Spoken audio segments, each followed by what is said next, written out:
And you shall love Yahweh your Elohim, and guard his charge, even his laws, and his right rulings, and his commands always.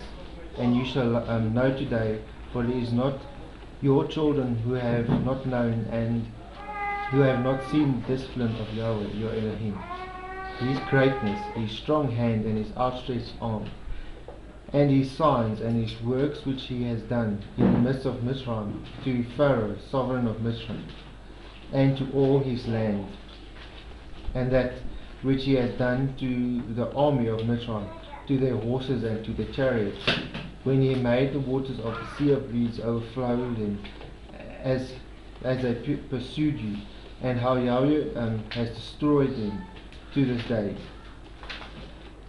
and what he had done for you in the wilderness till you came to this place, and what he has done to Deut and to Abrim and the sons of Eliab, son of Reuben, when the earth opened its mouth and swallowed them up, and their household and their tents and all the living creatures that were in their possession, in the midst of all Israel. And for yours are the eyes that saw all the great works of Yahweh, which he did, and you shall guard every command which I command you today, so that you are strong, and shall go in it, and shall possess the land which you are passing over to possess, and to prolong your days in the land which Yahweh swore to give to your fathers, to them and their descendants, and a land flowing with milk and honey. For the land which you are going in to possess is not like the land of Mitzrayim, from which you have come, where you sowed your seed and watered it by foot as a vegetable garden, but the land which you are possessing over which you are passing over to possess in the land of hills and valleys, which drinks water from the rain of the heavens, a land which Yahweh your Elohim looks after. The eyes of Yahweh your Elohim are always on it, from the beginning of the year to the latter end of the year.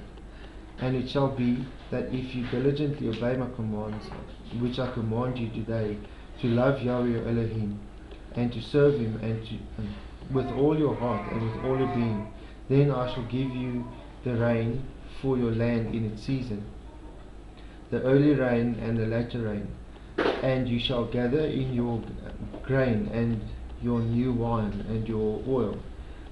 And I shall give you grass in your fields for your livestock, and you shall eat and be satisfied. Guard yourselves lest your hearts be deceived, and you turn aside to serve other mighty ones, and bow down to them. Then let the displeasure of Yahweh burn against you, and he shall shut up the heavens, and there be no rain, and the land not give its increase, and you shall perish quickly from the good land which Yahweh is giving you. And you shall lay up these words of mine in your heart and in your being, and shall bind them as a sign on your hand, and they shall be as frontlets between your eyes. And you shall teach them to your children. Speak of them when you sit in your house, and when you walk by the way, and when you lie down, and when you rise up. And you shall write them on the doorposts of your gates, and so that your days and the days of your children are increased on the soil which Yahweh swore to your fathers to give them, as the days of the heavens on the earth. For if you diligently guard all these commands which I command you, and do it, to love Yahweh your Elohim, to walk in all his ways, and to cling to him, and then Yahweh shall drive out all these nations before you, and you shall dispossess greater and stronger nations than you. Every place on which the sole of your foot treads is yours, from the wilderness of Lebanon, from the rivers and the river Euphrates, even to the eastern sea is your border. No man shall stand against you. Yahweh your Elohim shall put the dread of you and the fear of you upon the land where you tread, as he has spoken to you. See, I am setting before you today a blessing and a curse. The blessing, when you obey the commands of Yahweh your Elohim, which I command you today, and a curse if you do not obey the commands of Yahweh your Elohim, but turn aside from the way which I command you, today, to go after other mighty ones which you have not known. And it shall be, when Yahweh your Elohim has brought you into the land which you go to possess, that you shall put the blessing on Mount Gerizim, and the curse on Mount Abel. And are they not beyond the Jordan towards the setting of the sun, in the land of the Canaanites, who dwelt in the desert plain opposite Gilgal, beside the terebinth trees of Moreh? For you are passing over the Jordan to go in to possess the land which Yahweh your Elohim is giving you, and you shall possess it and dwell in it, and shall guard it, to do all the laws and right rulings which I am setting before you today.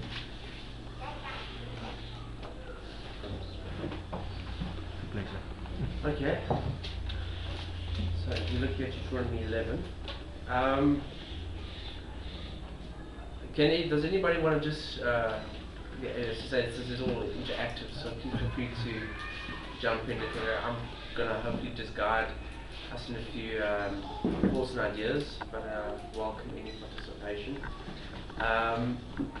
When I've been reading Deuteronomy, we've been going through Deuteronomy 10, 11, going through Deuteronomy 11, Deuteronomy, I've been finding a constant theme going through the past few chapters, and I hope to kind of bring it together today. But I want to give it, does anyone want to have a go at what they can see it as being a constant theme throughout the past the few chapters that we've been reading over the past few weeks, and in particular even in this chapter? So there's no right or wrong answers. This one's See, there's no right or wrong answers.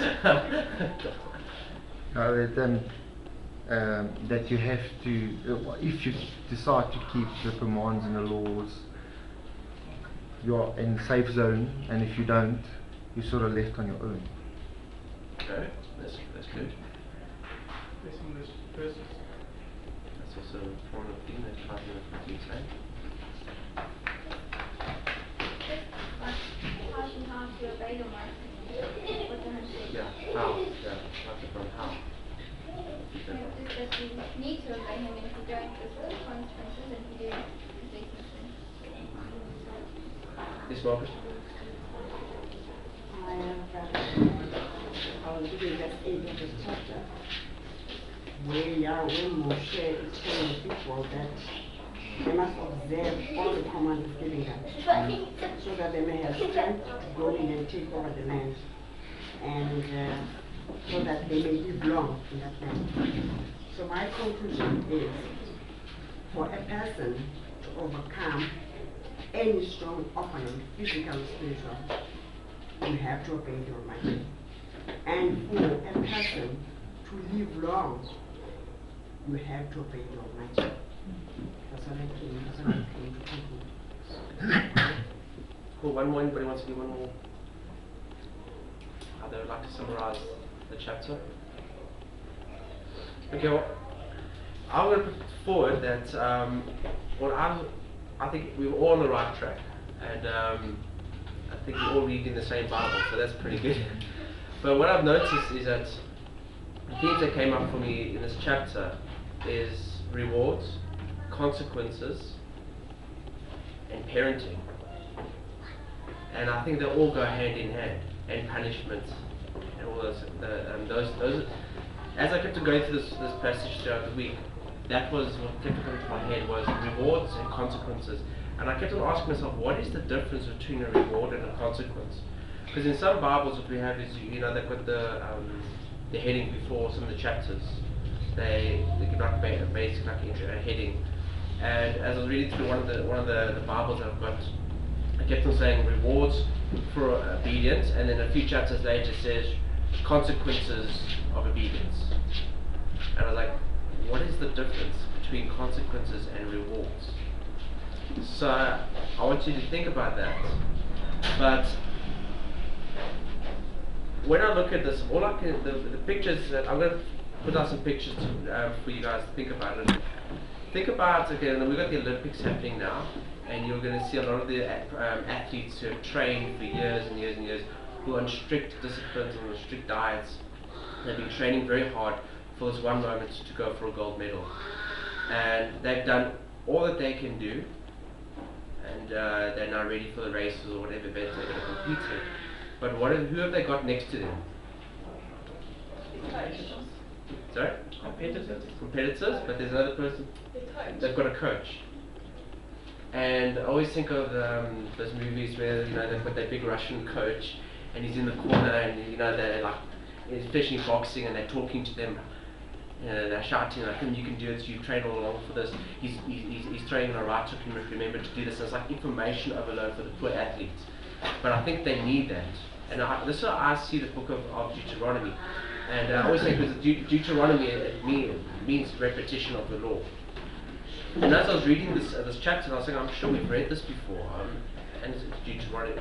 Most of the verses are stated before and later on in Deuteronomy, like Deuteronomy 6 particularly. You see a lot of the verses being repeated again. So there's a constant repetition. And it made me think about that coach, who just as though when an athlete is tired or when he's just about to go for the final race, the coach sits him down and repeats everything that he's learned over the past years, and he recounts. Remember when you did this, remember don't do this, don't do that, and think about this. And that's how I kind of been seeing the book of Deuteronomy. They're about to enter into the promised land, and what is the Almighty telling them? He's telling them, remember to keep the laws, remember to keep my commandments. Why?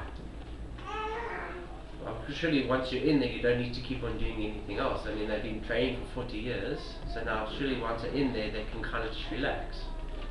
But he's saying, no, you've got to keep on, you've got to keep on. So it's that final push, and almost like once you're in there, you can't just, you've got to keep on going. So there's no like, we finally arrived. And that's how I've been seeing it. So that's one picture I want you to think about. But I want to go through some of the verses here. I'm going to throw some thoughts, and hopefully I can try and pull this together. I was trying to explain this to Susanna this morning, and I hope I can get this, the same concept that's what's in my heart, over to you guys. But I want to focus on rewards versus consequence, and then tie it up with parenting. So, if we start off from verse 1, we're going to read through the chapter, and we're going to stop and just talk about each verse. So we go to verse 1. It says, "And you shall love Yahweh your Elohim and guard his charge, even his laws and his right rules and his commands always."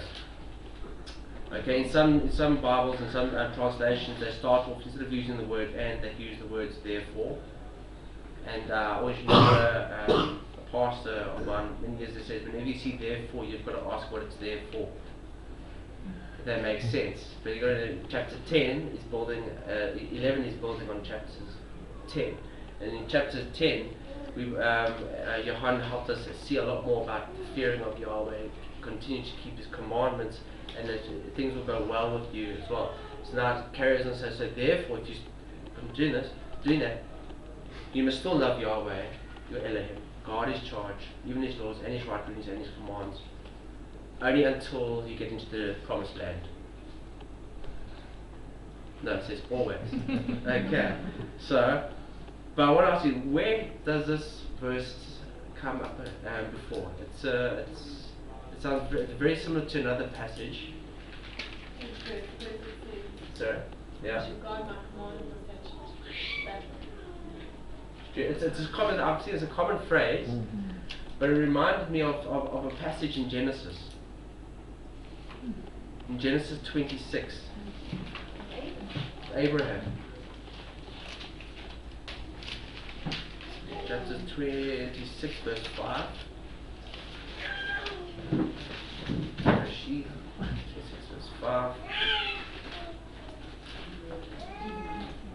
Can someone read it? Thanks. Because Abraham obeyed my voice and guarded my charge, my commands, my laws, and my laws. I thought that they're guarding of my charge. It sounded word for word almost, which I find interesting. It's like nothing's new. It's always been there, and these phrases keep on popping up. That's just, I thought that was quite interesting, that the same charge was given, the same was said of Abraham, that he had guarded Yahweh's charge. I want to do, I don't have time on this one, but maybe we can all just look into this, but what is the difference between charge, laws, right rulings and commands? Because I thought they were all the same thing. Something to think about. Because I was thinking, what is a charge? Does anybody have a go? Because the way I see a charge is a king saying to servants, I charge you to go forth and do this. Oh, well, that's also a commanding then. It's a commandment, but what is the difference between a command and a charge, and a law and a right ruling? Charge can also have a double meaning. It means authority. You are in charge. That's a good one. I mean, like more of an order. Not a command for me is given these commands, so it's your choice whether you do it or not. Whereas like a charge is order to do it. You don't really have a choice. I like what both you're saying there, but But so would you put the microphone again? You need to Speak. Put the microphone. Can you say that again, Debbie? No, I said, a charge to me sounds like it's something you're ordered to do. You don't really have a choice. Whereas a command, the master gives you the command, but it's your choice whether or not you do it. If you don't, you have consequences, and if you do, you get rewards.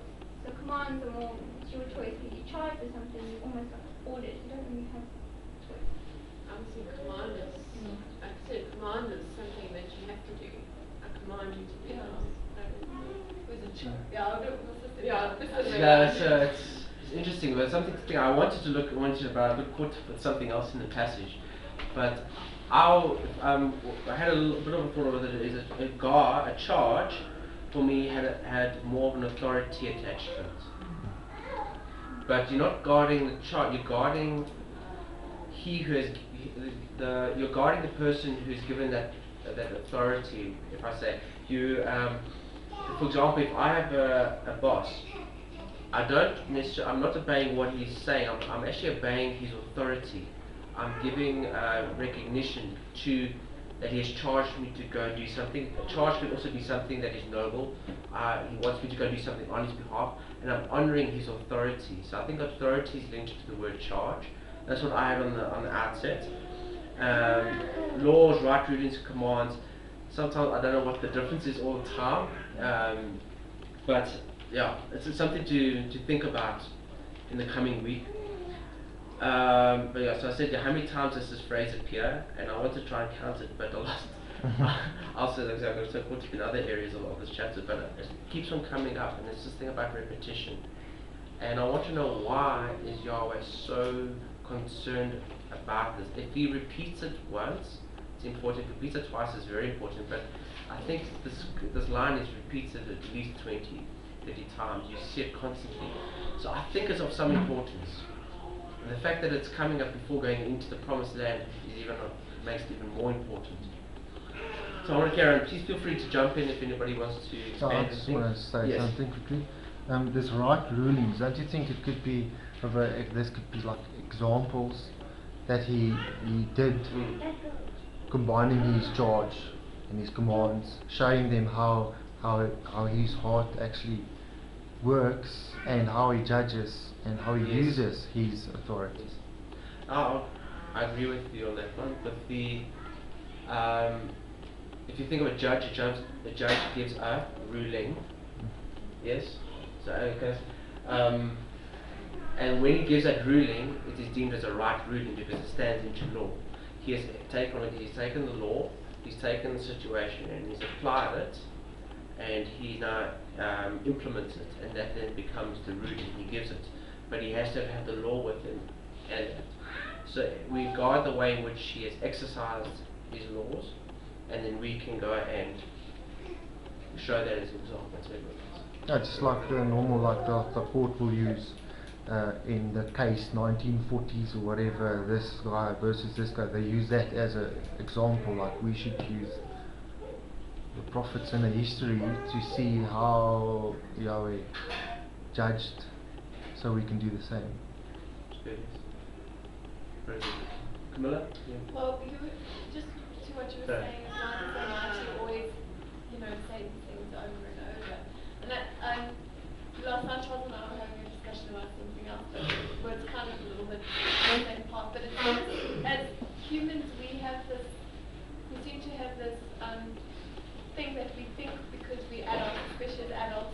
we are this wise and understanding people, and that we, we have everything, and we can look around us, all the things we've made.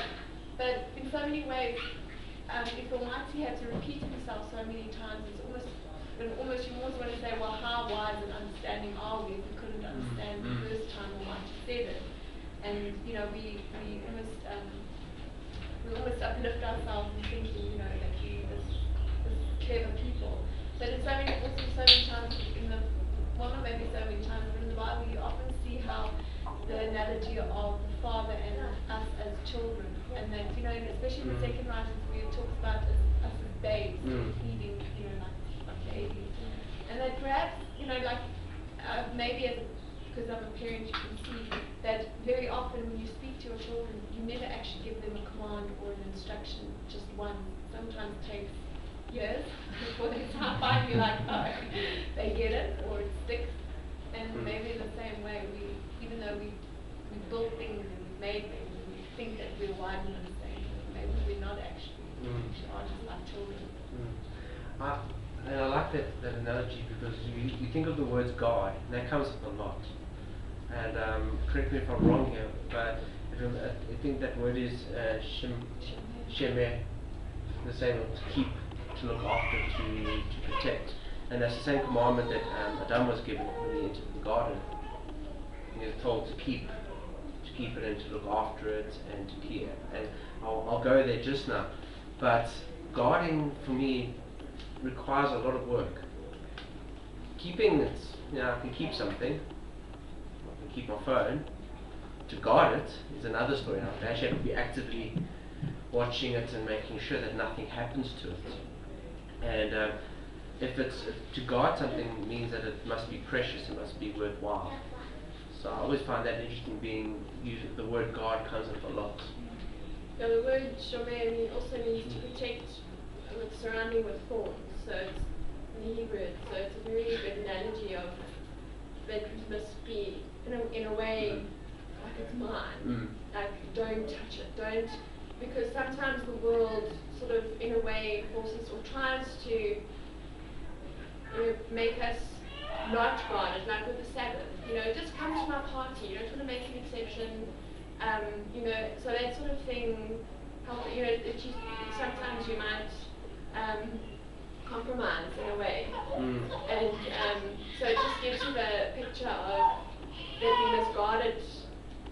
With fierceness. In other words, we must not let anyone or anything, even ourselves, break it in a way. So that's what it gives you. So what I'm picking up is that there's this thing that we can so easily fall into complacency. And I had a good chat with my manager this week, and he was asking me how long do I think it will take me to get up to a reasonable speed in my job. And I said, well, I need to get up to there by August, because that's when you're going on leave, so I need to know what I'm doing. But I'd like to get done in about 3 months. I want to be proficient. And he laughed at me and he said, when he was in my situation, he gave himself 5 years to become proficient in the job, and he's only been doing it for about 4 years. And I was like, okay. He says, no, you've got to keep on learning, and you're going to have to work. You're going to have to work. It's going to take many years for you to get where you need to get to. And then he sat down and he said, you're going to meet a lot of consultants who are going to think that they've been doing this for 1 or 2 years and that they know everything. He says you have to remain humble. You have to just remember that every day you're going to be learning something new, and you have to keep learning. You have not arrived here. And he's actually been in this job for close to 7 years. So, and he still says he has to keep on going back to the books every single day. And I'm looking at you are quite a senior consultant, you know what you're doing. And he said, you've got to keep on going back to the basics. Not that you're there. He's like, no, you keep on going back to the basics, and remain humble. And that's, I thought, I'm going to throw a lot of my own life examples into this chapter. So, but yeah, moving on. So verse 2, and you shall know today, for it is not your children who have not known, and who have not seen the discipline of Yahweh your Elohim, his greatness, his strong hand, and his outstretched arm, and his signs and his works which he has done in the midst of Mizraim, to Pharaoh, sovereign of Mitzrayim, to all his land, and that which he had done to the army of Mitzrayim, to their horses and their chariots. And when he made the waters of the sea of reeds overflow them as they pursued you, and how Yahweh destroyed them to this day, and what he had done for you in the wilderness till you came to this place. I just want to stop there. Again, this also seems to be a constant theme that happens throughout all of the scriptures, is that Yahweh always keeps on referencing back to Egypt. So he's saying, I want you to remember this, and this is why, because you were in this bad situation in Egypt, and remember what I did. Okay, so he's kind of putting us as to why we need to God. This is quite important. And I wrote, so one of my notes here was, it appears to be a constant theme that Yahweh reminds us of, number one, what he has done for us, his supremacy, might and power, and his judgments, before commanding us to keep his word, and before wanting to enter the promise. So this is constant, just remember who I am, remember where I've taken you out of, remember the bad situation that you're in, and how I brought you out. So he establishes his authority, and his might and his supremacy, and how he's taking up the bad situation whenever he wants to give you more, whenever he wants to command you to do something. Sorry, and he always also puts in how they did something wrong and he forgave them as well. So yes. It's great. Yeah. Yes, and that's what we touched on last week a little more.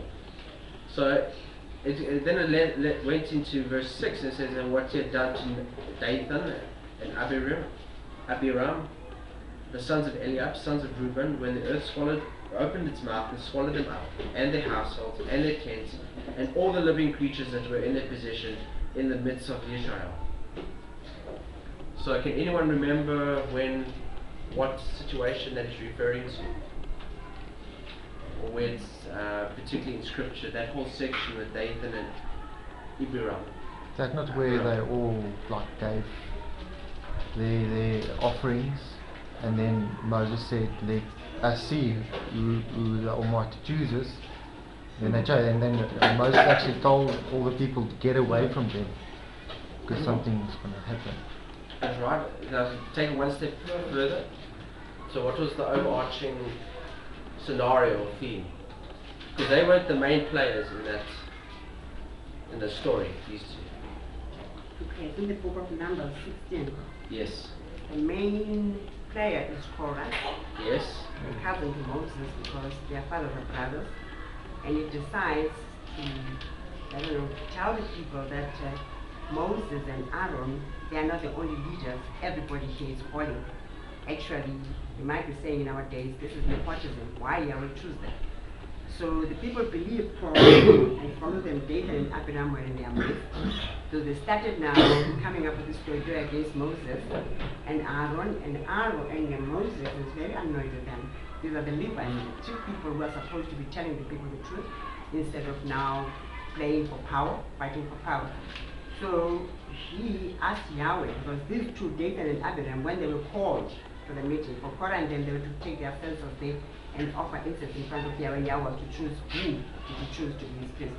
Now these two, when they were summoned, they refused. It's such a fine chick that now we're not coming. So Moses asked Yahweh that these guys must not die a normal death. The earth must swallow them up. And that's what happened. And the people were told not to come near them. That's another thing. So I keep asking myself, what if they came near them? Because they are going to destroy them. Yeah.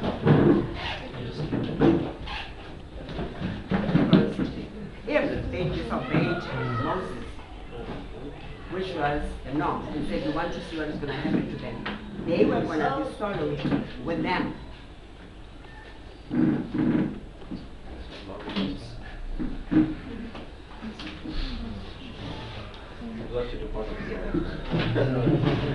Sorry. Okay, pizza? Yeah.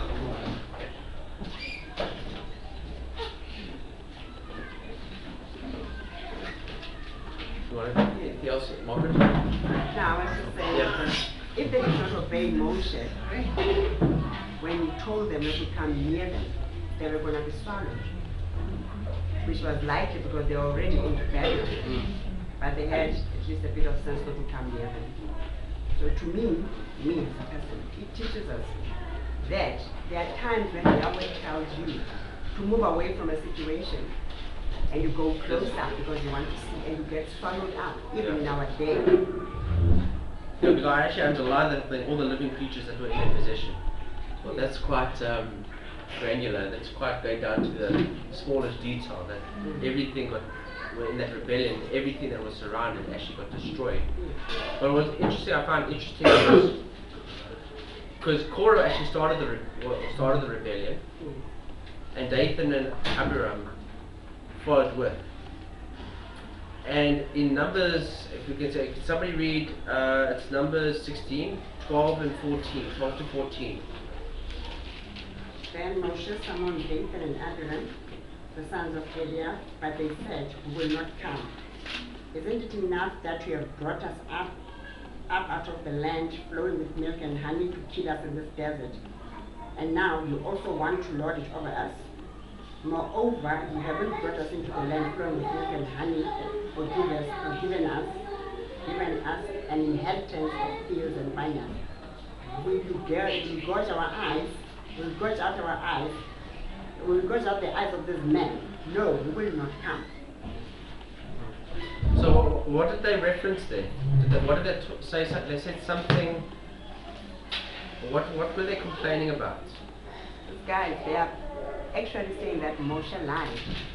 And that they're not in the? They are not in the land of milk and honey. In the promised land. Yes, and they are now saying Egypt, where they were slaves, was a land of milk and honey, which is an insult. And now they're about to go into the promised land. Yes. And I found it interesting that Yahweh is speaking through Moses to say, just remember those two. And they said something particular. They complained about not being in the promised land yet. I thought that was interesting. Now you're about to go into the promised land. So just remember that. Just be careful not to complain. They were moaning that they weren't in the promised land yet. I mean, I think the Almighty just gives us, just remember that. Just remember what happened. That there's a consequence. They had a consequence for their actions, and the consequence is that they were swallowed up by the earth. So moving on to say in verse 7, "For yours are the eyes that saw all the great work of Yahweh, which He did." And then we start up again saying, "And you shall guard every command which I command you today, so that you are strong, and shall go in, and shall possess the land which you are passing over to possess." Okay. In verse 9, "And to prolong your days in the land which Yahweh swore to your fathers to give them, and to them and their descendants, a land flowing of milk and honey." And this is where I want to start asking I want to ask this question that's been bothering me the whole week: is what is the difference between a reward and consequence? Because we see a lot of rewards here. Obviously, if you do this, this will happen. But I'm also seeing consequences, and so this is what I asked myself this the whole week, and eventually I looked into the dictionary. But what is the difference between a reward and a consequence? Clyde, you want to give it a go? I think a reward is like you do something and then you get a benefit, or like a treat, or something good results from it. But I think the consequence is if you don't do something, then something bad happens. Okay. So is a reward good or bad? Sorry. So you. I think a reward is on the basis of someone saying, if I do this, or if I don't do this, I'll give this, or not do that. That's a reward. And a consequence is irrespective if you promise it or not, it's going to happen. For like example, if I'm studying, and I say if I study up to 6 chapters, I'll give a reward to myself, like for example, sweets or something. But a consequence of me studying all those chapters would be that I pass my test. It's a very good way of putting it. I'm going to read you two dictionary things, and I think that's how I was starting to think after a while, because it's just like it's almost the same, but it's not. Okay. I wanted to read you just some definitions of what a reward is. So a reward is a thing given in recognition of service, effort, or achievement. It is given conditionally, so there's usually an if statement, if an event. It is something given in recompense for worthy behavior or in retribution for evil acts. So a reward is not always good. A reward, it can also be bad. Okay, that's something to always remember. A consequence is the effect or result or outcome of something occurring earlier. Okay, but now I still say that the consequences can lead to a reward. So this is when I start asking myself,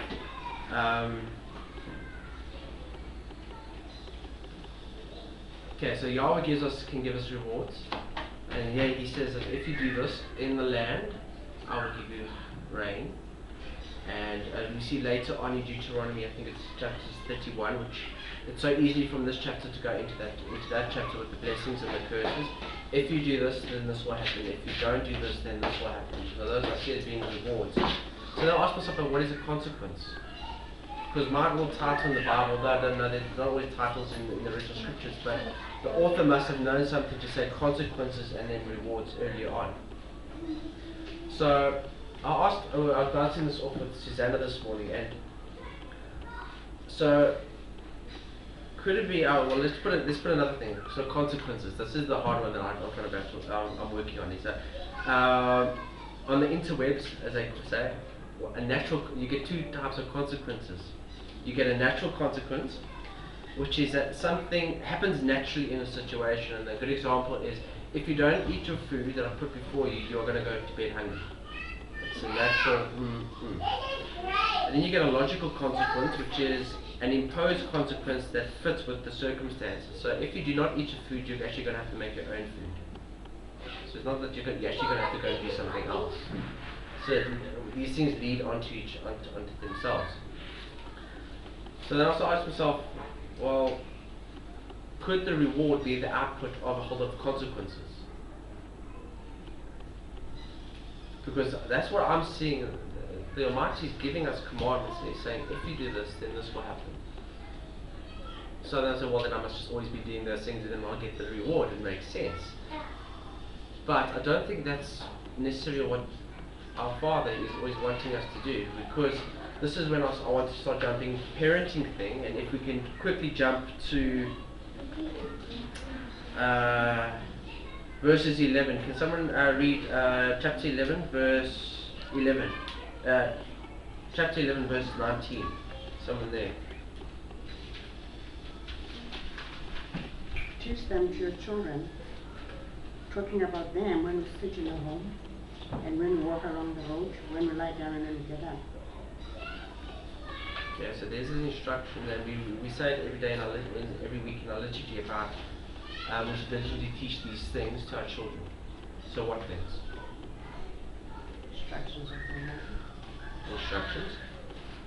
We need to be teaching them when? Every day, every minute. We're awake. So it says, when you sit in your house, when you walk by the way, when you lie down, and when you rise up. And I found this very funny website a while ago. It's called the Brick Testament. And somebody's done a whole lot of Bible stories using Lego, and they've taken photos of it and they put words in, and they've built like a storybook using Lego. And when I was reading this, it reminded me of one of the little scenes there, and they've got this Lego family walking, saying, "You shall teach them when you speak in your house, sit in your house," and they've got all this Lego family sitting in the house, and the father is mentioning the Abba's command, like this Abba one, something that's not what they're doing.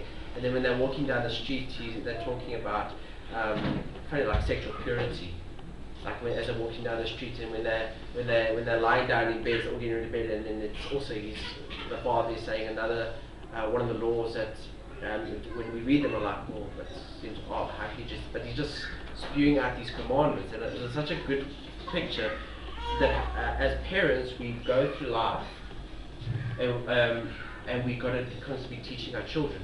At every single moment of the day, we have the opportunity to teach our children. So teaching Yahweh, teaching our children about Yahweh is not necessarily, I'm going to use this word very lightly, a Sunday school event. And that's only a picture. It's not just a Sabbath day event, we have something for the kids. It's not that type of approach. Okay, it's not a one-day-a-week approach to teaching them, but it's rather an interactive process whereby the daily routines and issues that we face in life can be used to teach and instruct them. It is in a sense then on-the-job training for them. Okay, we should seek opportunity to teach them what Yahweh says and how we are to live. But we also need to know those words first. Okay. So there's this thing is that every day we teach our kids. You see, this is what happens. Like if I see something wrong in the world, I can use it as an opportunity to say, this is why it's happening. So kids always want to know why. And remember, we're also children, so we need to look at our father. We're always going to ask why. So this is where the consequences come into play. Why? So I teach my child, why are you paying the bills? Well, because I have to, you know, they always see me opening up my racing taxes. What are you doing? I'm paying my bills. Why? Because I need to owe it to the municipality. Why are you doing this? Why are you doing the taxes? Because I have to pay the tax man. Why? Because it's what the law says. I have to pay him. And so they ask why, and you say this way. But what if you don't? Well, then the tax man is going to be very unhappy with you, and you don't want to be on the bad side of the tax man. But why are you brushing your teeth? Because I have to keep my teeth clean. Why do you have to keep your teeth clean? Because if you don't, they get dirty and you get cavities and your teeth will fall out. And what happens when your teeth fall out? You have troubles eating. So as they kind of start to see, so we have that opportunity, and then we have the opportunity to start teaching them to put the laws of the Almighty in those situations.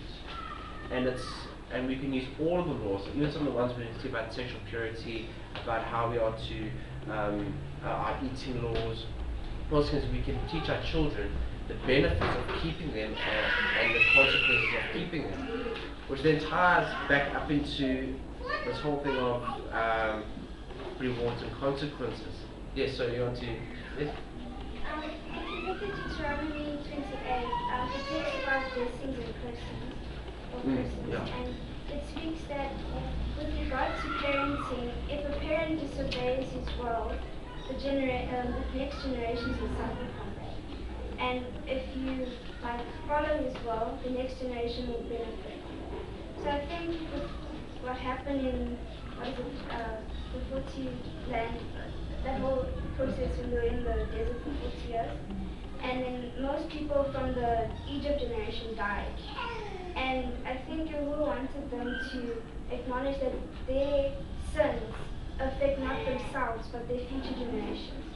And that also causes in the spiritual world like bonds or soul ties in such ways. And that, like for example, I can't really say it, but like in my family, for example, many generations in the previous years did things and it affects me now. Like if you can see it, I'm getting so excited. Okay, sorry for this, but let's say, for example, a grandmother when she was young, got abused or something like that, and she became an alcoholic and such. She'll pass that on to her children without actually doing it to them in that way. But it becomes a trend in all generations. And with this thing of Deut and anyone else? Yeah. And when they got sorted out, their children also got sorted out. And the Bible also talks about that your children will bear your sins, your yoke, because of what you've done. And that's why Yahushua came to take that away from people, that your sins are your sins, no one else's sins, and I'll take those away from you. So yeah. So you talk, there's, in a sense, you talk about cause, there's cause and effect. So Charles, you want to say something? It looks like you want to say something there.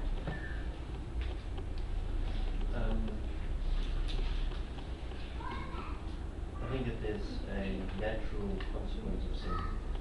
The Almighty made the world, both spiritually and physically. And if you don't eat, then you starve. And I believe the Torah is a spiritual set of commands that has a physical manifestation of consequence. An unbeliever Almighty even necessarily has to do anything to punish people. That when people don't follow the way they should live, there's a natural result. And you can use all kinds of examples like work, if you want to use work, where you talk about other people all the time. And the most successful person that I know in business never talks about other people, ever. It never does the Shemira, he commits thing of prosecuting that, which is a Torah command. So, you know, it's just that it sometimes seems harder because people don't take that path, because the Torah command is harder. But it does result in a lot of positive things. And I think the same as the parents sin and they pass the sin down. They don't pass the sin down in terms of that you're responsible for what they've done wrong. It's that the habits get passed down, the behaviors get passed down. You know, that's what we should be passing down, talking about the Torah, like you said. There can be things that our ancestors have done which they can make agreements. Just as parents can choose to send you to school before you're old enough to make a decision. So your grandparents or whatever, they can make a deal or a covenant, like Abraham made a covenant. And the children are linked to that. But Almighty has a way, and we can pray and ask those things to be cut and separated, and then we move on from those things.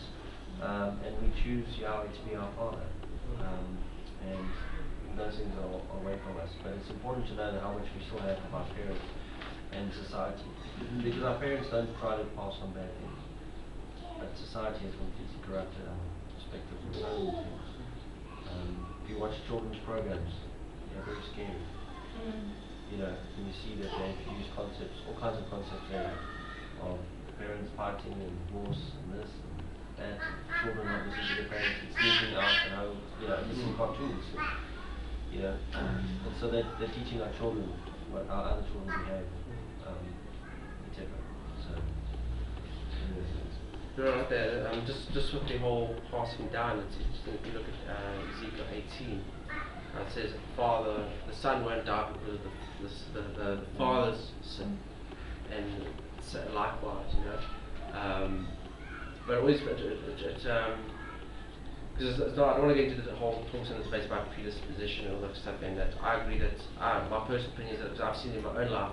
I've seen what my father has passed down into me, and now when I'm of the age now when he was now father, I can see my own habits, and I can see, oh goodness, that's my father, and I can see where those consequences have led his life, and sadly he's made very poor decisions, and he's now in a situation where he's in dire straits. But those have been consequences. He's made choices, and now he's living this out. But I see the tendency in my life to do the same things, which is interesting. And I can see the same behaviors, the way in which I handle certain things, the same as the way in which he handles them, the way my mother handles it. But then that begs me that we have consequences, we have choices. And so now, it's not like Yahweh, he's not painting this character for us and saying, okay, come into the promised land, only if you do this, you know. And if there's no I don't say that there's conditions, but there are consequences for our actions. And I want to separate rewards and consequences. And the best way that I could put it in terms is that, like, I've been a contractor for quite a while, so that means I work for myself. That means I don't have any such thing as a bonus or a reward or anything, nothing. Now I've become a permanent employee in a big company, and I've got these individual performance contracts, and I've got reward and recognition, and I've got an incentive bonus now, and I'm like, it's foreign to me. I've implemented those things before, but now I'm on the receiving end, and I've never been on the receiving end of it before. Now, this is interesting because being a contractor before and working with other contractors, the only bonus we get is the fact that we get our contract renewed, that we stay working, and that we can put food on the table. That is our reward. In the permanent employment situation, I've been told that if I meet certain goals, I will receive 10 to 15% of my yearly salary as a gift. I'll go, I've never had that before, because before I just had to work, otherwise I don't get paid, full stop. And which begs the question is that why do people, we have to keep on motivating people to work, in the whole big theory, like, should we be motivated with money? Because that seems to be the only way that people work. It is a good incentive, but what I find interesting in my company system is that we get a rating score, and we'll get a score and so I've achieved something by June, and I achieved it well, so I get a very good rating. But it only counts 80% of my total score. The other 20% are thrown in this thing called values. I was like, okay, what does this mean? So they said you have to abide by the values of your department and the company, and that can affect your overall performance. So they said you can achieve something very well and hit targets, save the company lots of money. But if we find out that you did it by overworking your employees and shouting at them and bringing them down, it will affect your score. So I got thinking, okay, there's a consequence and there's a reward. So I would ask myself, would I work just as hard if there was no reward? So now I ask the question to everyone here, do we want to keep Yahweh's commandments and His right rulings and everything He's commanded us to do, even if there was no reward? Would we? But He does reward us, don't get it wrong. I think He does reward us. But if the only reward was that, for instance, what analogy, let's use Shabbat. If the only reward that I got was simply that I could spend time with my family, then that would be good enough, because not doing that would subsequently lead to either my husband working 7 days a week, not able to see him, and we never have a relationship, then our family breaks down, and then we get divorced down the line. So clearly, just by keeping Shabbat, I can spend 24 hours with my husband, and that saves, it's like a domino effect, and it leads to a whole lot of other events. Then surely I want that. That's itself the greatest reward, not necessarily the reward of the greater. I don't know if it is a greater reward, just within itself, just by keeping that. The consequences can be the reward in themselves. The positive consequence, I'd rather have that than the negative consequence of not keeping the mind. Okay, yes, it's good. Was it? That's okay. I personally think that worshipping Yahweh and obeying His commands is not based on much you receive from Him, but it's based on how much you love Him. So if you worship Yahweh based on the fact that you're going to benefit from Him, then to me that doesn't necessarily say that you love Him. It's all based on loving Yahweh, whether He gives you a reward for obeying Him or whether He doesn't. It's good. If you look at verse 22, it says, "For if you diligently guard," there's the word guard again, "all these commands which I command you to do it, to love Yahweh your Elohim, to walk in all His ways, and to cling to Him." There's the love part. Comes out in 1 John 5 verse 3. Can somebody please just read that scripture, that verse? 1 John 5 verse 3.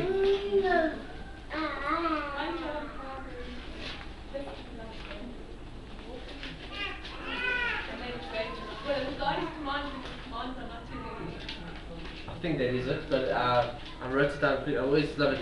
It's to love. Thanks for the crack. Have you got a moment? This is the love for Elohim, yes. that we guard His commands and His commands are not failing. So love and guarding go hand in hand. If I don't love my wife, let's just say I can be married, and I can just go through marriage, and sort of, we're married, but I don't love her, I don't guard her. It means nothing. I can do everything. I can do the dishes, I can go to work, I can earn what I need to earn to provide for my family, I can take out the garbage, I can fix the house, do all those things. But like they say, without that love, there's no oomph to do it. You're just doing it for the sake of doing it. You want to say something, Dave? Okay. You can go ahead.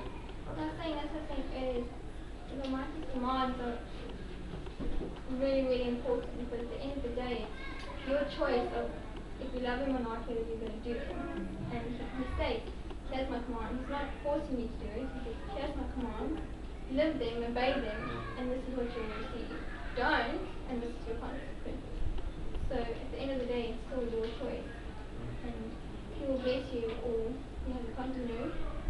And it's your love for him that you're going to follow them. Not because of what you're going to get. Your love for him. So I'll throw out another example at work where the manager's like, he'll just say, it might be worth you looking at that, and it might, just remember you may want to learn that, and I'm like overwhelmed, and I'm like, kind of like, why? You know, he's like dropping clues to say, you may want to read that, and you may just want to look up on that. He's starting to drop hints of things that I should know. Okay, up ahead. So now I'm faced with the decision, like, do I now go and actually follow up on them, because they're not really essential to what I'm doing right now. But I can really start seeing something that he said to me on the first day. He just said, you may want to look at this one table. And I've looked at it, and 1 month later it just came up. And I was expected to know something about it. But he started dropping those hints, so there's a consequence that if I did not look at it, I would have been worse off. But now that I'm looking into it and I'm taking hints, it's benefiting me. I'm still not being rewarded as per se, but I'm benefiting in my work. Which leads me back to my consequences as a contractor or as a worker, is that my reward is in essence the consequences of that I always had work, and that I would get a good name. That was my reward. Now I get a reward, so then I start asking myself, if I don't have the reward, will I still do what I need to do? Then you could also argue the consequence of not doing it is so much more severe. Exactly. Because So the reward is in a sense irrelevant. I asked a question before I joined the company. I said, has there ever been a situation where the company has not paid out a bonus? And they said yes. Flat out.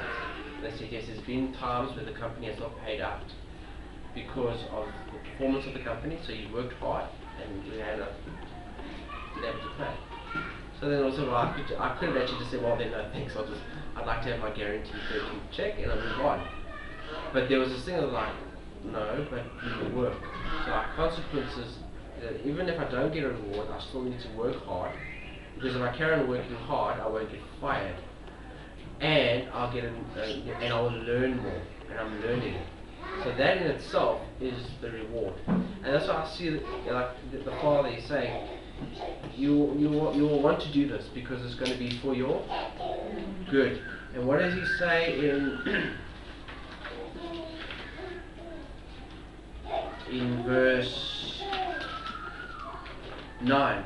So 8 to 9, going from 8 into 9, it says, so you should guard to do these commandments to prolong your days in the land. So by keeping the commandments, we are going to prolong our days in the promised land. So when I saw the word prolong, I thought of the word sustain. And I remember someone many years ago saying that the law actually sustains us. It keeps us together. It's not it doesn't weigh us down. It actually starts keeping us together. Let's say we're in an age of entropy where things are actually just falling apart. The world is falling apart. Things are not necessarily getting better. So when a computer system or something starts breaking down, how do you fix it? We have to introduce more rules and more laws into it to keep it sustainable.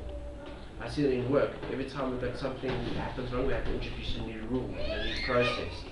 And we've got all these rules now that actually hold the business together.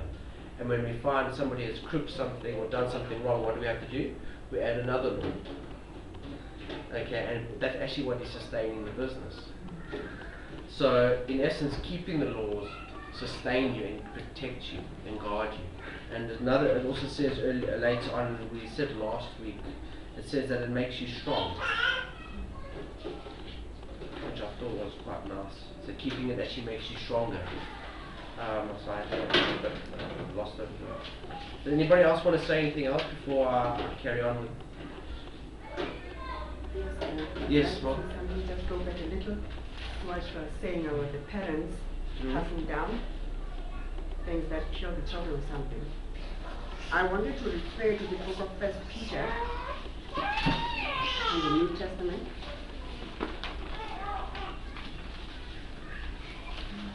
The chapter is chapter 1. Peter, 1 Peter chapter 1, I'll start reading from 18. Okay, start reading from 17. Since you call on the Father, who judges each man's work impartially, live your lives as strangers here, in reverent fear. For you know that it was not with perishable things such as silver and gold that were redeemed from the empty way of life handed down to you from your forefathers, but it was with the precious blood of the Messiah, a lamb without blemish or defect. So what I wanted to say is, we can break the chain of curses passed down to us by our forefathers by remembering that we were purchased at the price of the blood of Yeshua and act as such.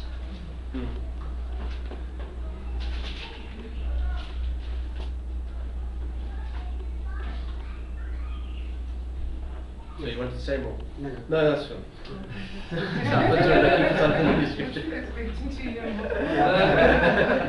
Leave us hanging, Margaret. No. Or you can find it. But what's interesting is how, with the children, and that's why I want to say the parenting and rewards and consequences go hand in hand, is that straight after verse 19, when he always says, you should teach your children these things, teach them, show them the consequences of their actions, show them how it relates to Yahweh's laws. We write them on the doorposts of our house and our gates, so every time we go in and out, we have a physical reminder of the law. But why?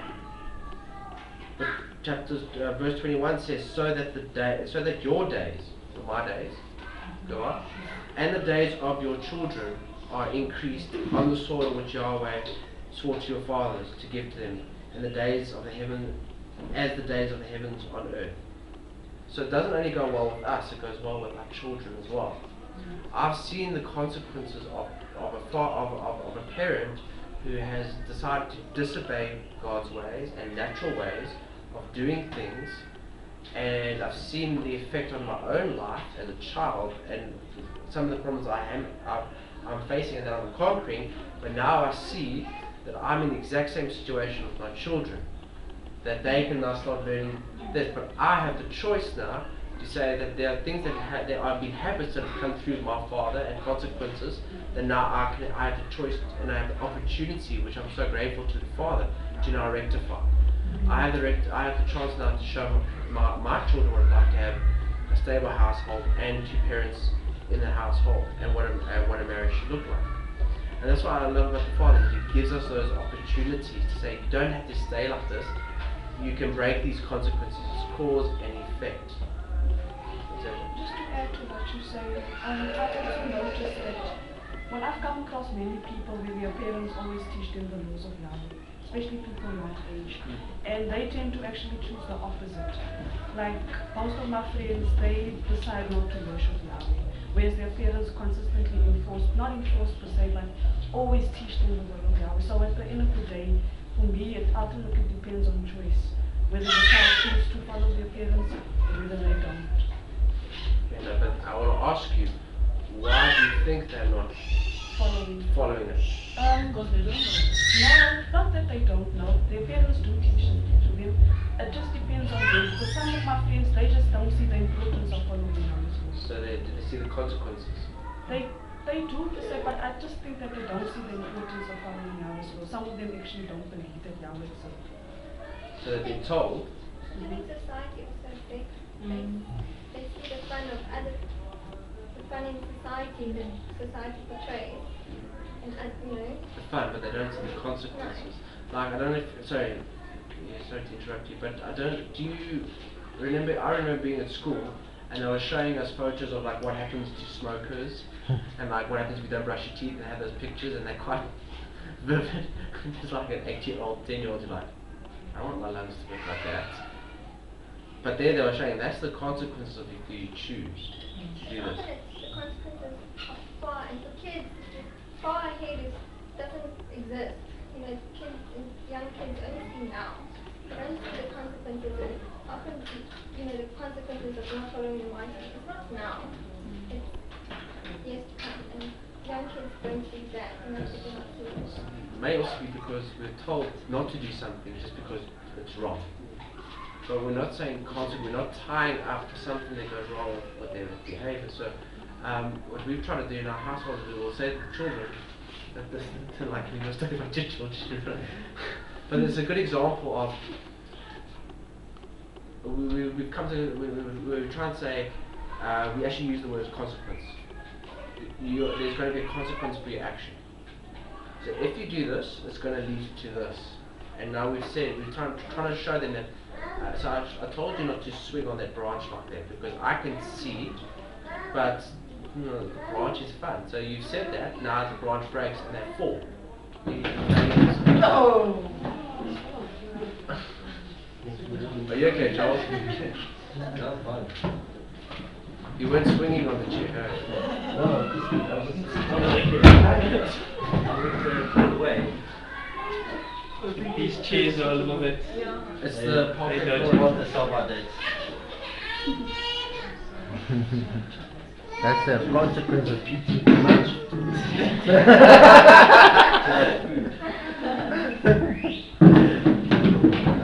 I was going to say it's a consequence of you swinging on your chair. Can I just say something? Yahweh is patient. He's very patient. It is, okay, it's not bad to compare him with our parental skills and the ways, but it's not effective. I'm sorry to say that. The ways of Yahweh are very different from the ways of a human being. That's why he says in his word, my ways are not yours, and so are my thoughts. Mine are very high, as heavens are from the earth. They are set apart, they are holy. Yahweh is patient. You can do something now, and continue doing it for years, and he does not punish you. Doesn't mean that it's not going to, and it doesn't mean that there's no consequences, but it gives you time to see. But with us now, the world, the people as we see, okay, that's why my second says, people make choices. You tell them that Yahweh does not want this, and they say, show me what has he done to me, I've been doing this for years, get lost. Because Yahweh does not do things in our pace. He has got his own timing, and he has got his own ways that are different from us. So it's very difficult to say, okay, I will show Amber that if you swing on that branch, you're going to fall. And then she continues to fall. Because I can be doing a wrong thing for years, and Yahweh has not taken an action because he's a patient Elohim who wants us to repent. And it says his patience is our salvation. Therefore now, we, because we are flesh, we take for granted that he's going to do nothing. It has been like this for years, so what? But don't you think that's why Yahweh gave us children, and why it's our duty to raise our children, is because I think it's from a young age. There's a proverb that Lindsay said in Hebrew. In English when we read it, we think it says, train a child in the way that they should go and they should not depart. But apparently Lindsay said, if you look at it in the Hebrew, it says, teach a child, leave a child to carry on in their ways, and they'll never depart. Train a child in the way that he Yeah, so train a child in the way that he wants to go. The way the child wants to go. And he will never depart from it. So it's always like, if we never, if as parents we never show our children cause and effect that if you do this, there's going to be a consequence, then like your whole life, how you ever meant to know that, and then that's why I have to say, we think that now because we're grown-ups, we're now wise and understanding because we're 25, 30, 35. But very often that's not the case. And then you still have to be... Okay, now I was... No, I wasn't arguing. I understand. I'm not arguing with you. I just want to say I wasn't arguing. it's correct to teach your children the way they should go. That's why the word says, instruct them in my ways. But what I'm saying is, the reason that people take the wrong turn and choose the wrong side is because the consequences they follow very late with the things of their mind. And but then maybe what we should probably be looking at is the heart, because what I found is I can say as a parent I want my children to obey me for their own good, okay? sometimes I want them to obey me because I don't want to look bad. But then it's about me, okay? But I actually essentially want them to obey me for their own good, okay? So my desire for them is to understand the effects and the consequences of their actions, whether it be good or evil. And I need patience for that. That's like the Yahweh. We need patience. Like, I sometimes have to step back and actually let my children do something so that they do it for a while and then realize, rather than me saying, if you do this, then that's going to happen. Yeah. They've almost got to do it and then realize, and then you've got to show them, can you see, this has happened now, because now we can learn, now we need to start learning, and we're going to keep on learning for the rest of it. But like, I like what you said, Margaret, that now he has patience. Yeah. And we also need that patience. Because then I find that I say that, but I want them to do this so that they can live a fulfilling life of less strife, okay, and I want them to have more blessings. So I just want to, and then so it says, but I don't want robots who only do the right thing to get rewarded, but their hearts are rebellious. And I think that is what I'm finding in Deuteronomy 11, is that he's saying, you know, I'm going to give you rain if you do this like this, and I'm going to bless you. But what is interesting is that, and you're still going to reap, so that you can reap your harvest, but harvest you still have to work. So it's not just going to be like you still have to work, okay? But your work is going to be easier because I'm going to give you more rain. I'm going to give you this so you can work better. Those are going to be the consequences and the rewards. So that's the same thing. So I feel like Yahweh says he's trying to take out our hearts. That's why he's saying, you know, teach them diligent to your children.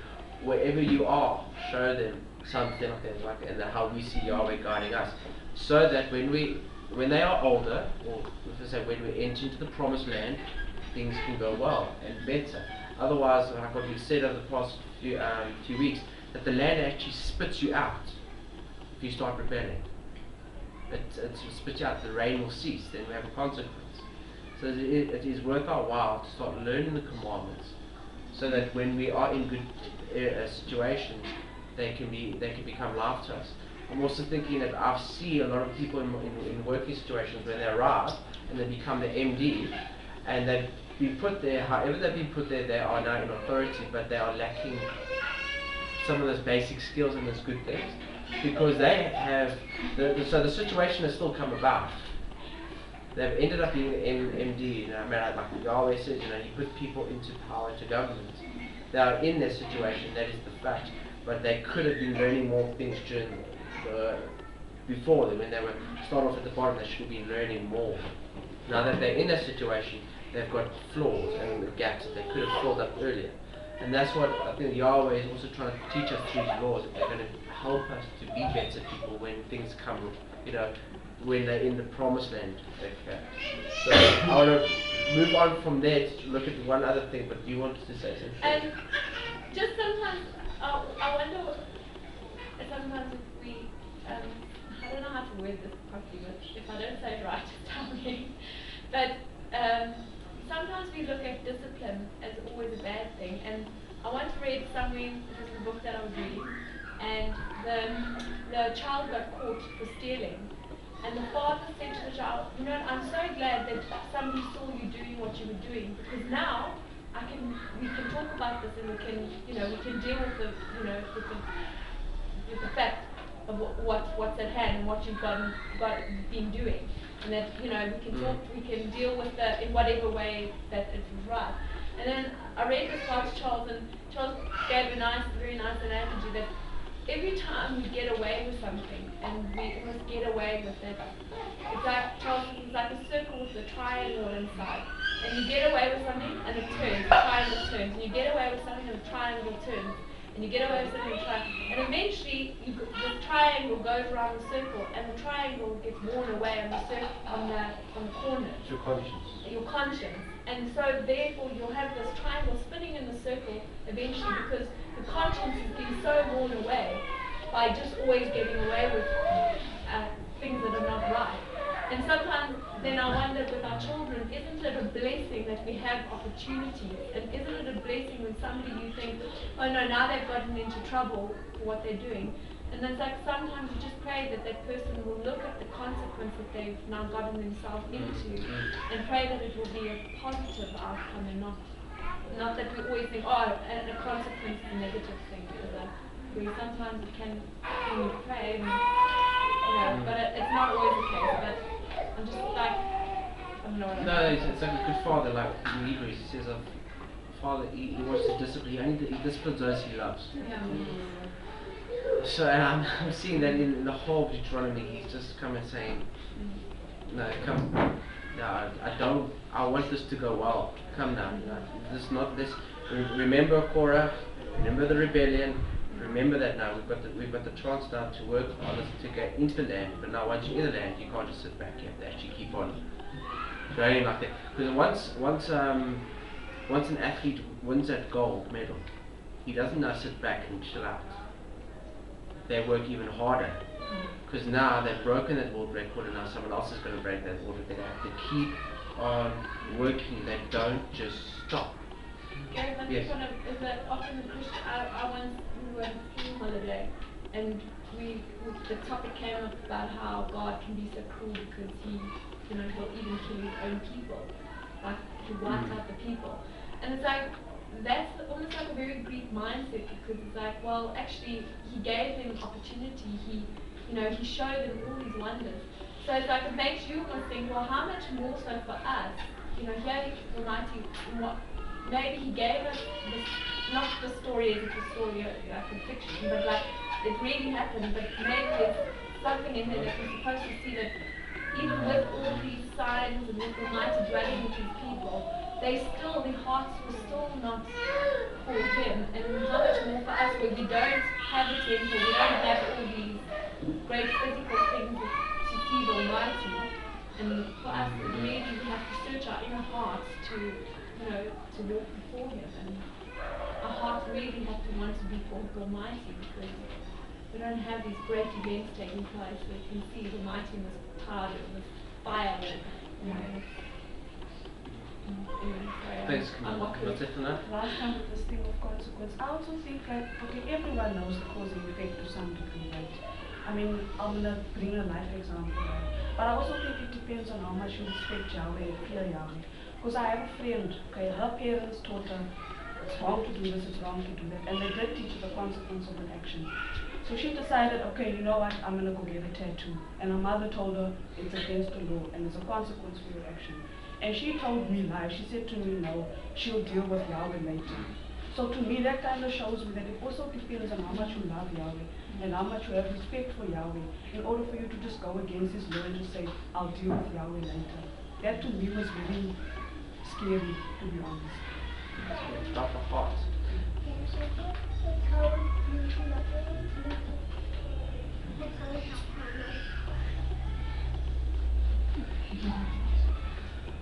But okay, so I'll ask a question. I don't have all the answers for this, but I drew something very quickly on it. Is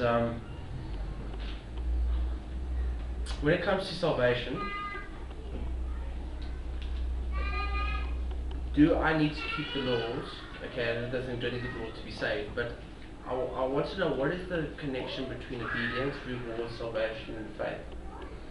Because a lot of teachings nowadays is about you get blessed only if you have faith.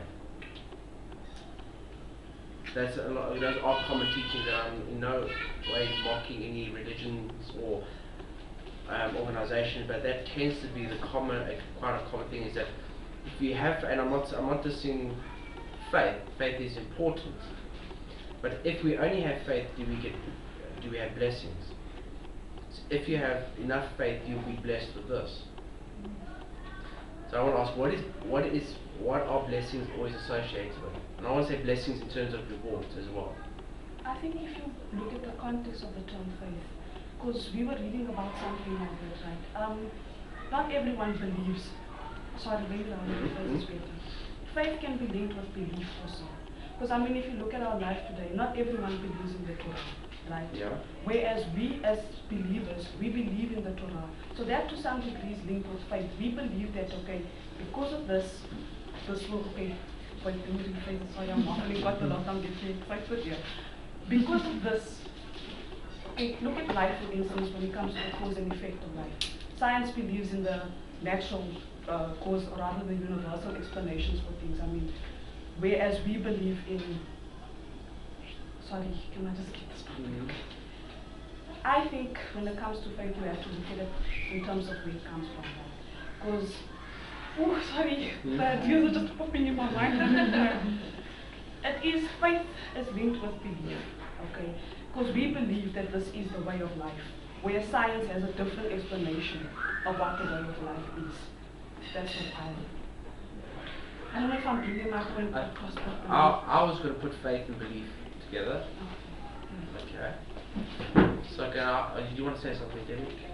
No, you can go ahead. I was just saying the whole your faith in that and the rewards, you don't just get rewards from faith, you have to also it's how your actions and how you portray your life and so this is exactly what Torah is. Torah is the spiritual, what you read, but it also shows you how to live your life. You can't have one or the other. You're talking about rewards, yeah? No, you just can't have one. You can't just have faith and expect that, say, I believe, but then don't put it into action. Was James, right? Show me your. Sorry, if someone can help me out with the verse. Show me your It's like, faith. I'll show you my faith by my works. I'll completely blank on it. Alright. I just want to say something, or is it James? I just want to speak on the thing of faith a little bit. Faith, you are saying, Gareth, if I get it correctly, is faith on its own sufficient because people think that it's only by faith that we do things or whatever? Is it, I don't know whether what did you add, obedience or something? What did you say? Say faith? Faith and belief for me usually go together. So what did you say? You say people believe that you only need you only need faith to receive a blessing. Yeah. Okay, so you believe this and it will come. Okay, yeah. So that's a common. Let's start here with the faith thing. In the book of Hebrews 11, and I think it's verse 6. Yeah. Without faith, it is impossible to please Yahweh. That is written.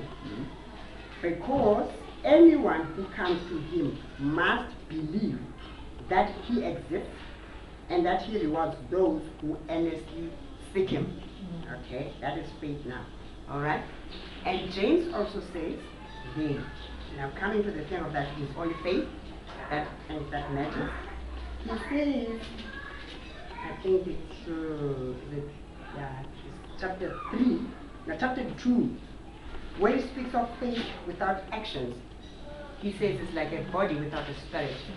So faith, the very faith, must have actions to accompany it. In as much as it says that you can't please the Almighty without faith. So I think all of these are interlinked with them. And there goes Peter, 2 Peter chapter 1.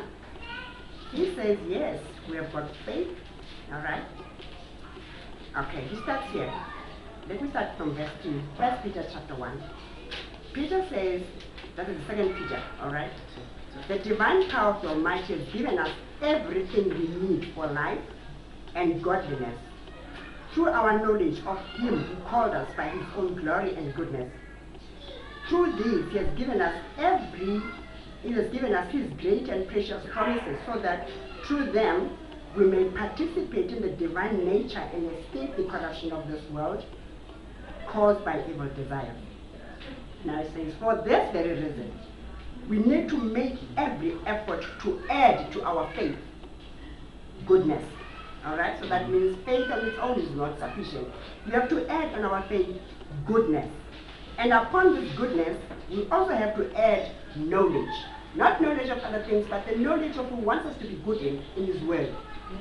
And on this knowledge, you also have to add self-control. We have to get rid of the things that control us. Okay, upon the self-control, you also have to need perseverance. We have to be able to persevere. The list is an ending upon faith. Bear with each other. And then, upon the perseverance, we have got to add godliness. We have to exercise holiness. And then upon this godliness, we have got to add brotherly kindness. You have to be kind to the brethren. And upon this brotherly kindness, we've got to add love. So there's a list of things that the Bible says you must add on faith. Inasmuch as it says that you cannot please the Almighty without faith, having tried to please Him by believing what He says. Like in the instance of Yeshua, many people do not believe who Yahweh says Yeshua is. They sit and grumble and judge and analyze Him, and then that destroys the purpose, that defeats the purpose. Once you start that, then you are in danger. Then upon the faith that you believe what Yahweh says, no matter what, like a child, you have got to add this list of things. And your faith has got to go with action. Where do you act? You act by obeying, exercising the things that He has told you. And that's when comes the whole salvation. And Margaret, verse 8 says, and if these things are in you and increase, they cause you neither to be inactive nor bear without any fruit. Yes. So fruit for me is always like it's a reward. You know, you can see, you can physically see it. So I wanted to go on to something about the blessings and curses. Is you can very easily go into that section, but something that I thought about a lot was Adam was put into the garden not because he did anything; he was just put there. He was there. Okay, he didn't have to do anything. He was just put in there. He was made. First one made. But what was he told to do in it? To guard it and to look after it. When he did not guard and look after it, what happened? He got expelled out. Abraham obeyed, but he was called first. But the Almighty called him out. And then, and the promise was given to him. Okay, he had the belief. He had the promise of the promised land, that his descendants would go into that land. The promised land for me is something I always say it's always common of the good thing to come. Heaven, I don't know, you can go down the road, but Abraham never saw that. But he was told that he kept the commandments, so he didn't actually get the reward. Like you mentioned earlier about your children's children. For your children's children. So I'll pose this out, and please, you can, but this is something I just, in my mind, is that we have faith or belief. That can lead to salvation. Because I believe I receive my salvation. But now I've got my salvation, I need to be obedient. In my obedience, I can receive blessings, which then become the evidence of my faith, which is Hebrews 11. Faith is the substance of things hoped for, the evidence of things not seen. People can't always see our obedience. Okay, by faith understand that the worlds were framed by the word of Elohim, so that all things which are seen were not made of things which are visible. So obedience is, through our obedience is therefore an exercise of the faith, which brings about those blessings. But then can I ask you, if you don't receive, the blessings, would you still carry on doing the obedience? Because in our obedience, there can be a witness of our faith that the Almighty has called us. Some people ask, why do you do this? It's just because I believe. But you're not getting any rewards. But people only want to do things if they get rewarded. When I say so, faith can lead to salvation. Salvation requires us for obedience. That's part of the deal. Obedience can lead to blessings. Okay, both of those can be an evidence of our faith, but throughout that whole continuous line are consequences. If I choose to believe and have faith, the consequence is that I can have salvation. Salvation, I have a consequence to the obedience, and in my obedience, I have consequences. And then and the consequence of all of that is the faith. I just saw just the picture I had, that it's just this, they all work together. So, at the end of the day, my heart is like saying, if you're never going to get rewarded, will you still obey my commandments? And you have faith. I love what Charles said, is that it's just natural. Cause and effect, it's natural. If I drop something, it's going to fall. If I speed, the consequences are that I will have an accident. I can have an accident eventually. And young people don't know that. They don't know. I'm sort of saying young people, I know because I was there. I've driven under the influence of alcohol before, and I don't know, even though I saw my mother being in a very car accident because of a drunk driver, I don't know the consequences. Now I sit back and I go, I was so stupid then. The consequences are so vast of of what we choose to do and whether we choose to obey or not obey. So, Charles, you want to say something? And then I want to say that there's a link between the heart and the intellect or the mind. Your spirit and your desire is linked to your mind and your heart. I even want to talk about evil thinking, great thinking, whatever. There's no such thing as a pure intellect. It doesn't exist. So you can't just be logical without being emotional or without being spiritual. So in Isaiah, the way he says that you'll make their hearts fat, you'll make their ears heavy, you'll shut their eyes, lest they see and they hear and then they'll understand and they'll turn and be healed. And so the point is that underlying that verse is that the facts are there for them to see, to understand, but the way is dealing with their spiritual side, with the way that their own desires, etc. And then they will not be able to see those facts properly. And I think that that's actually how it works. And I think that the first thing is not faith. The first thing is truth. Because whatever people call faith, it can be all kinds of things. You can have faith in lots of stuff. And it may not be right. The first thing is always truth, and to seek the truth. And that's what says Yahweh in the word goes like, well quoted, we earnestly seek Him.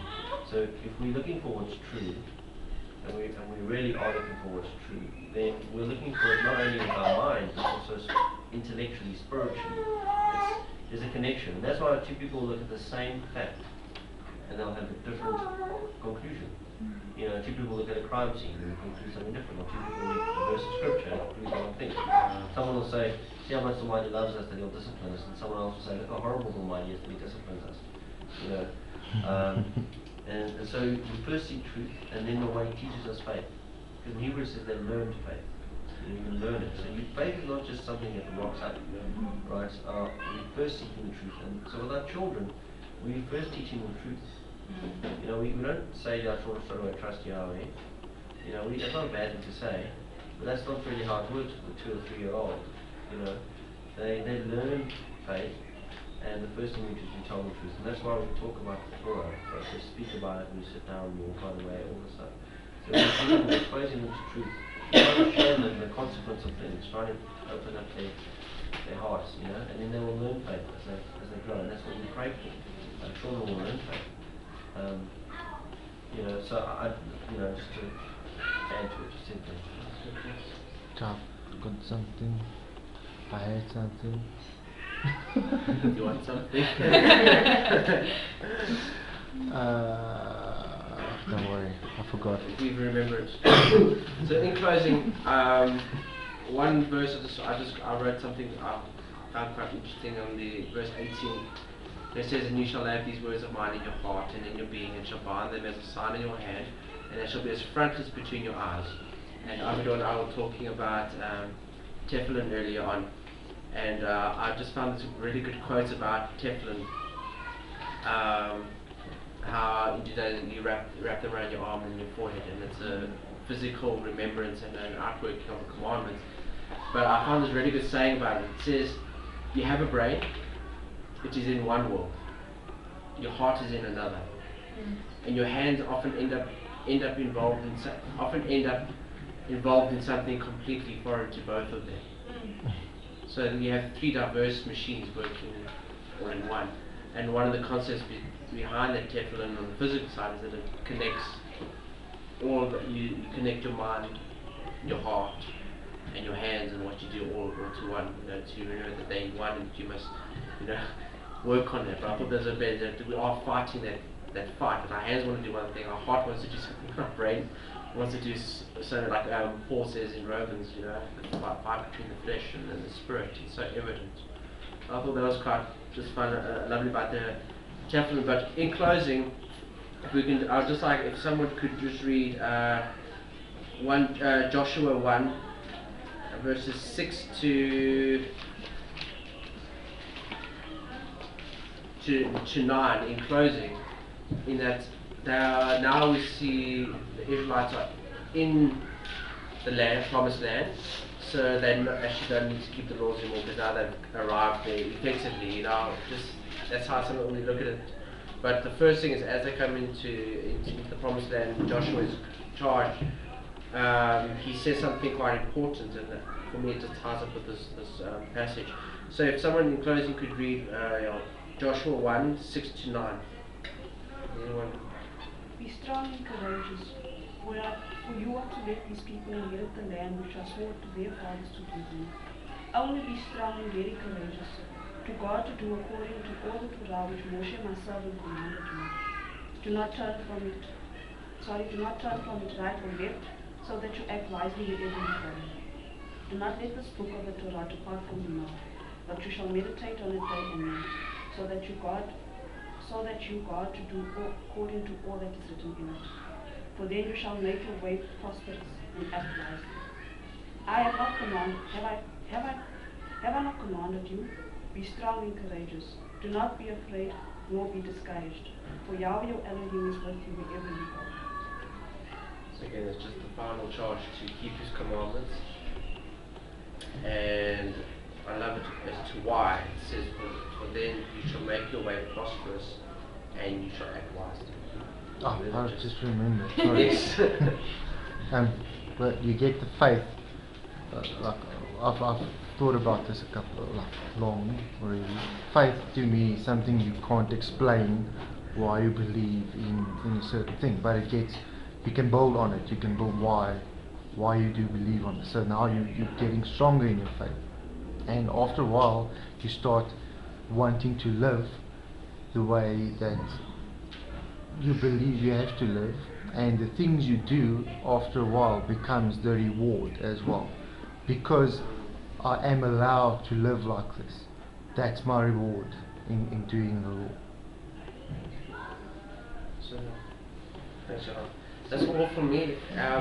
So please, everyone, tip in, close off here. I just want to close. I have a message from my brother Bill. Someone Yes. who knows him. He phoned this morning. He asked me to come in to pray for Gary. He's in hospital. Apparently he's been there for 3 weeks, very sick. And Nyami, she's also known to some of us. She's also was discharged from hospital and she's going back to hospital again. So he asked for prayers. In closing, can we just, Margaret, can you please pray then? Now? Not me, said the community. Community, if we could all, yeah. Just bear in mind, it would be nice just to Charles, pray for them. pray. Closing. On the others, pray for all those who are sick. And we pray for the other that you will watch over Gary and bless him. And yes, for the other, and pray that you will help him to have the best care, and that he is willing to pray that you will move from the start. Nyami. I pray how we also be with Yahweh, that you can travel over from Yahweh, and just mercy upon her. We pray that you will bless her and restore her upon Yahweh. We pray now that you just watch over us the rest of the day, and we enjoy our Shabbat, and we thank you for being together. Thank you, Father. Thanks, John. Thank you. Thank you. That was nice.